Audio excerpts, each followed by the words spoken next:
Hey, this is Mike with Altair Aerial in Lincoln, Nebraska, and today we're looking at the Outlaw SE and the display, the digital display on the controller and what it all means. So come a little bit closer and we'll walk through it. So the display on the controller just looks like this. Not everything's showing right now because we're not outside, we're not connected to GPS, but we can go over it in the direction book here. So here you're going to see the signal strength. That's the signal strength connecting the controller to the drone. If your GPS mode is on, you're going to see this GPS satellite. Your satellite number is here. You need to see 7 or more to have enough satellites to fly with GPS control. The H and the number here is going to be the altitude from your home point.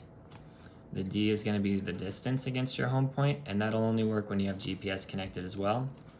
If you turn that headless mode on, you will see this icon right here. If you're using your return home function, this icon will appear as well.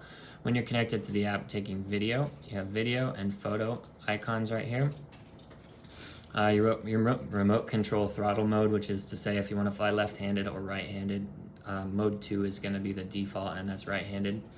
Your remote control battery level and your aircraft battery level are going to show there. So that's everything on the digital display of the controller of the Outlaw SE.